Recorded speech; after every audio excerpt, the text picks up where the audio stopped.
Hai hai hai Sobat NKRI, ketemu lagi nih bersama kabar NKRI.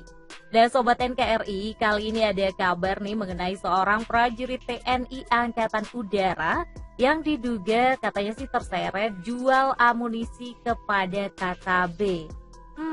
Ngapain jual amunisi Pak? Gajinya kurang.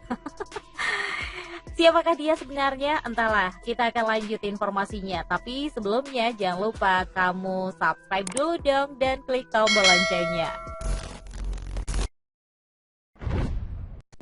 Sobat NKRI, seorang prajurit TNI Angkatan Udara dari Lanut Patimura Ambon diduga terseret kasus penjualan amunisi nih kepada kelompok kriminal bersenjata atau KKB di Papua pada Rabu 10 Februari.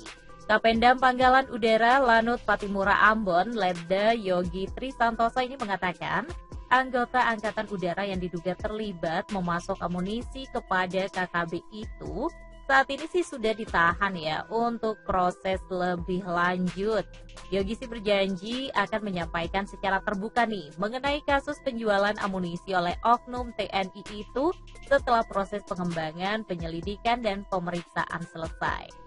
Ya, sebelumnya nih, Sobat, seorang prajurit dari Batalion Infanteri 733 Masariku, Praka MS, ini sudah terseret kasus penjualan amunisi ke kelompok KKB di Papua. Praka MS sendiri menjual 600 butir amunisi kaliber 6,56 mm kepada tersangka WT alias J. J sendiri lalu menjual amunisi itu kepada KKB.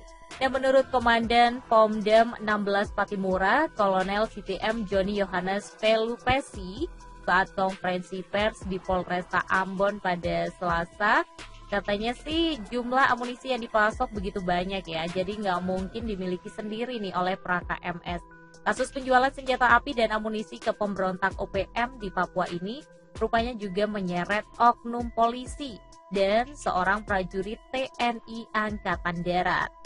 Kapolres Kota Ambon dan Pulau Lese, Kombes Polisi Leo Nugraha Simatupang dalam konferensi pers di gedung Mapolresta Ambon ini juga mengatakan, dalam kasus pemasok senjata api dan ratusan amunisi ke KKB ini sudah diamankan ada 6 tersangka. Masing-masing adalah SHP alias S dan MRA yang merupakan oknum polisi, ada SN, RM, HN, dan AT yang merupakan warga sipil dengan ancaman hukuman mati nih atau hukuman seumur hidup atau hukuman setinggi-tingginya 20 tahun. Ya, semoga lah nanti ini jelas lah pada akhirnya dan mereka yang memang bersalah harus mendapatkan hukuman yang setimpal lah, karena apalagi ini ya jual amunisi kepada kelompok bersenjata yang notabene akhirnya meresahkan masyarakat dan bahkan membuat situasi keamanan jadi nggak semakin kondusif, malah sebaliknya warga jadi selalu terancam setiap hari. Bahkan ada prajurit TNI dan polisi juga yang menjadi korban, kan akhirnya repot deh. Makanya mending jualan sayur deh daripada jual amunisi. Iya deh, sampai di sini dulu informasi dari kabar NKRI. Kita ketemu lagi dengan informasi menarik lainnya seputar berita-berita militer hanya bersama kabar NKRI.